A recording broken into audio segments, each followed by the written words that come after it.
Morning my friend. आज मैं फिर से आपको केमिस्ट्री पढ़ाऊंगा। लेसन 2, इसका नाम है अम्ल, क्षार और लवण। पिछले वीडियो में हम लोग क्षार के बारे में पढ़ रहे थे कि शक्ति के आधार पर क्षार के प्रकार पढ़े थे हम लोग। आज हम लोग सांद्रता के आधार पर क्षार के बारे में पढ़ेंगे। जिस तरह से अम्ल को शक्ति और सांद्रता के आधार पर बांटा गया है, उसी प्रकार क्षार को भी शक्ति और सांद्रता के आधार पर बांटा गया। तो हम लोग शक्ति के आधार पर क्षार पढ़ लिए थे, प्रबल क्षार और दुर्बल क्षार। आज हम लोग पढ़ेंगे सांद्रता के आधार पर क्षार। वही सांद्रता के आधार पर भी क्षार दो ही प्रकार के होते हैं। जिस तरह से अम्ल सांद्रता के आधार पर दो प्रकार के होते हैं, उसी तरह क्षार भी सांद्रता के आधार पर दो प्रकार के होते हैं। कौन कौन? तो आप जानते हैं, सांद्र क्षार, अगर अम्ल होगा तो अम्ल, क्षार होगा तो क्षार। कौन बेस क्या कहता है? परिभाषा कहता है कि वैसे क्षार का विलयन जिसमें क्षार की मात्रा अधिक, फिर से वैसे क्षार का विलयन जिसमें क्षार की मात्रा अधिक तथा जल की मात्रा कम हो, उसे सांद्र क्षार कहेंगे।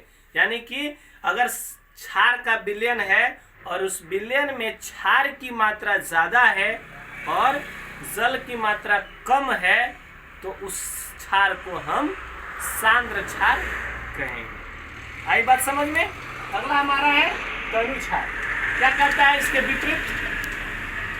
वैसे क्षार का विलयन जिसमें क्षार की मात्रा कम तथा जल की मात्रा अधिक हो, उसे हम तनु क्षार कहते हैं। क्या?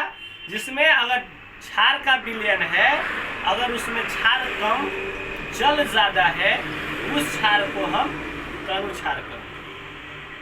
आगे हमारा टॉपिक है बहुत ही इंपॉर्टेंट टॉपिक, पीएच मान। पीएच वैल्यू किसे कहते हैं? तो सबसे पहले पीएच शब्द आया कहां से, इसके बारे में जानते हैं। आखिर पीएच का जो उत्पत्ति हुई, कैसे हुई और इसका अर्थ क्या होता है। पीएच शब्द की उत्पत्ति दो शब्दों के मिलने से हुई है, पी और एच। पी का मतलब होता है पोटेंस। पोटेंस को अगर हम अपने भाषा में कहें तो शक्ति, पावर।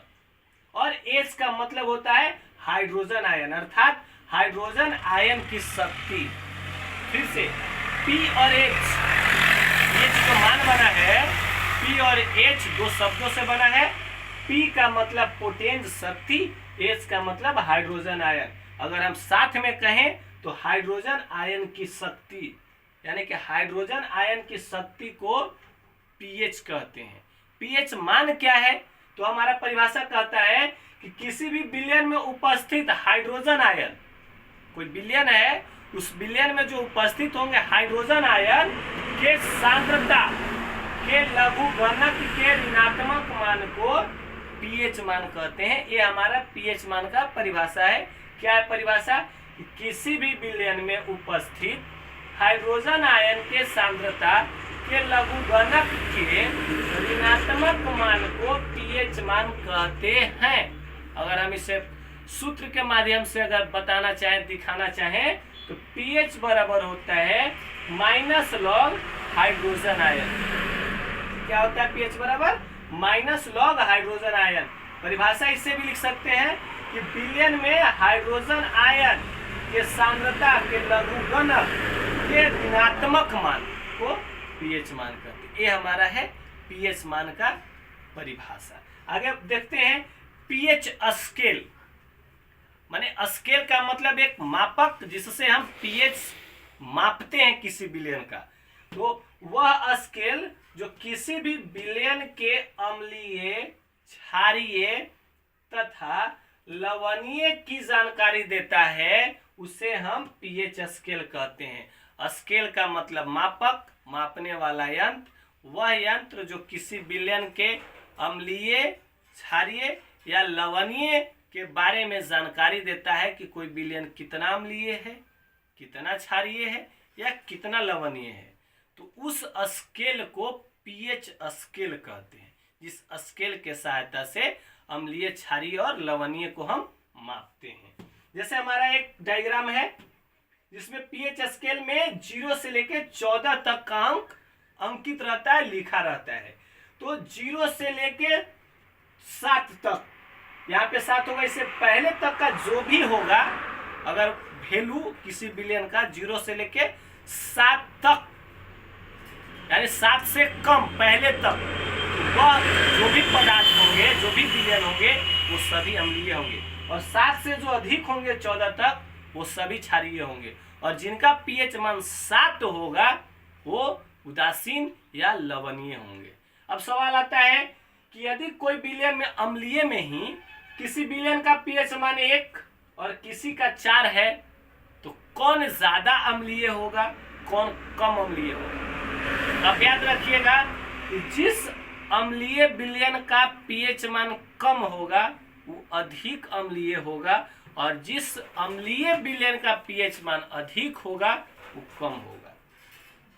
7 तो क्लियर है कि यदि 7 है पीएच मान, तो वह न तो लवणीय है, न तो क्षारीय है, न तो वह अम्लीय है, न वह क्षारीय है, वह बिलियन उदासीन है यानी लवणीय है, यदि पीएच मान 7 है। यदि 7 से अधिक है, 7 से लेकर 14 तक, 7 से अधिक और 14 तक, तो वह बिलियन क्षारीय होगा। अगर इसमें हम सवाल करें कि यदि किसी बिलियन का पीएच मान 9 और किसी का 12 है, तो कौन अधिक क्षारीय होगा? तो इसमें याद रखिएगा क्षार में कि जिसका पीएच मान ज्यादा होगा वो ज्यादा क्षारीय होगा, और जिसका पीएच मान कम होगा वो कम क्षारीय होगा। यानी कि क्षार के लिए सीधा सीधा जिसका पीएच मान ज्यादा वो ज्यादा, जो कम सो कम। लेकिन अम्ल में इसका परिभाषा बदल जाता है, जिसका पीएच मान कम वह बिलियन अधिक अम्लीय, जिसका पीएच मान अधिक वह कम अम्लीय। आगे हमारे कुछ स्टार हैं, देखेंगे। कहता है पीएच स्केल की खोज सोरेनसन नामक वैज्ञानिक ने 1909 ईस्वी में किया था। यानी कि जो हमारा पीएच स्केल है, जिसके बारे में हम अभी पढ़े, जाने, इसकी खोज सर्वप्रथम, इसकी जो संरचना या बनावट है, इसके बारे में सबसे पहले हमको बताया सोरेनसन ने। कब? 1909 ईस्वी में। इस स्केल पर 0 से 14 तक संख्याएं अंकित होती है, जैसा कि हम लोग देख भी रहे हैं, और हमने आपको बताया भी कि पीएच जो स्केल होता है उस पे 0 से 14 तक की संख्याएं अंकित रहती हैं। अगला स्टेप कह रहा है कि यदि किसी बिलियन का पीएच मान 7 से कम है, यदि 6.99 तक है, तो वह बिलियन अम्लीय होगा। आप याद रख लीजिए कि जिस बिलियन का पीएच मान 7 से कम है वो सभी बिलियन अम्लीय होंगे। अगला स्टार कि जिस बिलियन का पीएच मान जितना कम होगा वह उतना ही अधिक अम्लीय होगा। जैसा कि हम अभी बता रहे थे कि यदि अम्लीय में हम तुलना करें तो जिस बिलियन का पीएच मान जितना कम होगा वह उतना ज्यादा अम्लीय होगा। अगला स्टेप फिर क्या कहता है कि यदि किसी बिलियन का पीएच मान 7 से अधिक है, क्या है? 7 से अधिक है, तो वह बिलियन क्षारीय होगा। यानी कि अगर 7 से अधिक 14 तक है तो वे सारे के सारे बिलियन क्षारीय होंगे। अगला स्टेप क्या कहता है कि जिस क्षारीय बिलियन का पीएच मान जितना अधिक होगा, जिस क्षारीय बिलियन का पीएच मान जितना अधिक होगा वह उतना ही अधिक क्षारीय, तथा जिस क्षारीय बिलियन का पीएच मान जितना कम होगा वह उतना ही कम क्षारीय होगा। यानी कि क्षार में यह परिभाषा सीधा सीधा कि जिसका बिलियन का पीएच मान ज्यादा वो अधिक क्षारीय, जिसका कम वो कम क्षारीय। अगला स्टार हमारा और लास्ट क्या कहता है कि यदि किसी बिलियन का पीएच मान 7 है, एकदम पूरी तरह 7 है, न 7 से कम है न 7 से अधिक है, तो वह बिलियन लवणीय या उदासीन होगा। यानी कि लवणीय बिलियन को ही हम उदासीन बिलियन कहते हैं।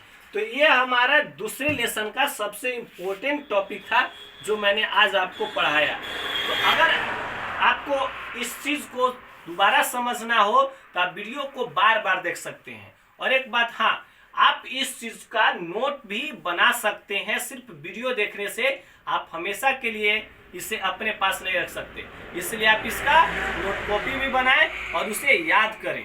अगले वीडियो में हम फिर से हाजिर होंगे। आज का वीडियो आपको कैसा लगा? अगर अच्छा लगा तो लाइक करें और अपने दोस्तों में शेयर करें। फिर मिलेंगे। नेक्स्ट वीडियो में। थैंक्स।